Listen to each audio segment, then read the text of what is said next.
how effective it was. But looking at it was a priority going into today, and he did an unbelievable job, individually.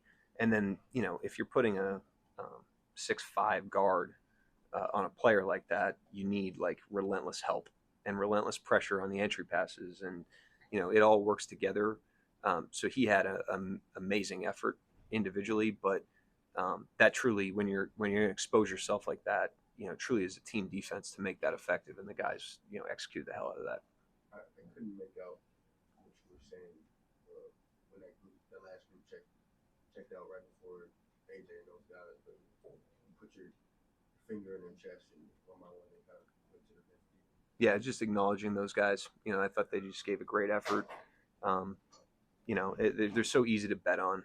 We're not perfect, but they're just so easy to bet on. They're great competitors. They do things the right way. They're professional. They're inside the team. Guys sacrifice. Everybody sacrifices for the team, and you want them to get these sorts of things because they deserve them. And not everybody always gets what they deserve, but this team deserves these types of opportunities, and I was just really happy for those guys.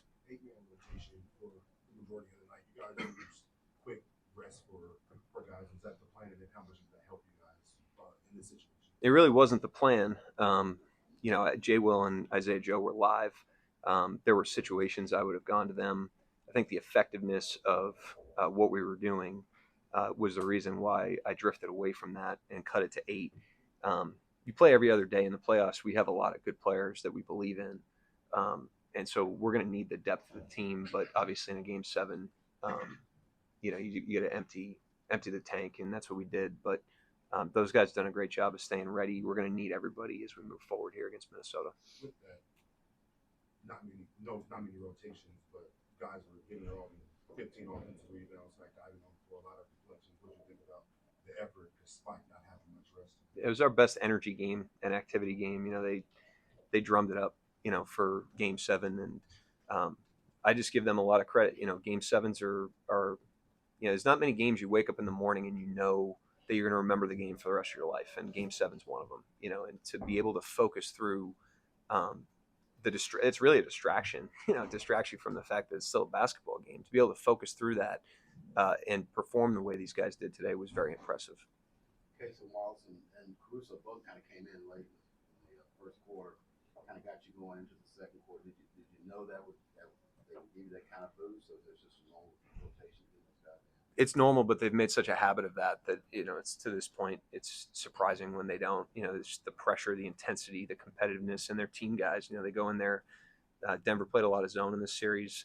Those guys move the ball. They get into gaps. They're looking to activate their teammates, which is critical against man or zone, but certainly against zone. And so they've done that all season, but they were incredible today. The points off turnover in the last couple of games are either even.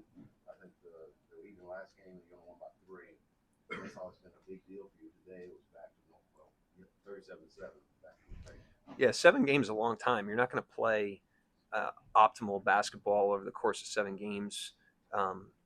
It's hard to hold that level when the opponent is doing everything they can to make you completely uncomfortable. And I just thought, this wasn't our cleanest series. I didn't think we played our best. But I do think this series really tested our resolve. We went down 1-0. We went down 2-1. After those 3 games, we had led 123 minutes to their 17, and we were down 2-1 at that point. And it's hard mentally to get yourself to 0 and go win game 4, win game 5, and then same thing today. We're tied 3-3. We had doubled up the amount of minutes that we had led in the series, and yet we were tied 3-3. And these guys just keep coming. It's really incredible fortitude, and I thought it really showed the character of the team and the character of the guys, and we're going to need that resolve, as we move forward here. Mark, you talked about the noise of the game 7, and obviously you've got a couple guys that had experience in game 7, but with a bunch that largely hadn't. What'd you see? What'd you like most about just the way that they handled just the difference in a game 7 is? Just that we were who we are. That's the biggest thing. That's enough with this team. I mean, if we just bet on who we are individually and collectively, we're a really hard team to beat. And I just thought we stayed in character. We got off to a rough start. We didn't panic. We just played the 48. and we tapped into who we are, and that's the thing that I'm most, satisfied with. Is I would hate to play a game 7 like this, an elimination game, and leave anything on the table. You can live with the result, and when you are who you are, and that's what we did today. Jada really bounced back in scoring department today. What did you see from him? Great force, especially early. It was definitely a conscious effort by him to use his speed and his power, and he was on the gas from the jump tonight. He was incredible, and you talk about bouncing back. It's like no player in the playoffs in this competitive a series plays great every night. Like Jokic is as good as anybody. Obviously, he didn't play great every night in the series. It's hard, and Dub, I think because he's in his 3rd year, takes a little bit more flack for that. But it's hard to perform in a playoff game in a 7-game series this competitive every night. But he rises up every time. He did it last year in the Dallas series. Game 6 was his best game after some struggles, and tonight was his best game after some struggles as well. Concerning Doug, I think he had 12 points in the last 3 or 4 minutes of the second quarter. Yeah, you were playing pretty well at that point. That really put the game way ahead. How important was that stretch, the last 3 minutes of the half? Yeah, it was a critical stretch. I thought the stretch that won us the game was when we went down early. They were making some shots. We were missing some shots. We seemed a little frantic. We seemed like we were just, tiptoeing into the game a little bit from a confidence standpoint. And I thought the maturity of the team to understand the length of the game, it's just like, let's settle into this thing, was a huge thing. Because, we went down 11 or whatever. And if that balloons to 20, it becomes a very, hard game to manage from that point. So I just thought that was the stretch that won it for us, but the separation stretch was that in the second quarter. Go ahead, Ron.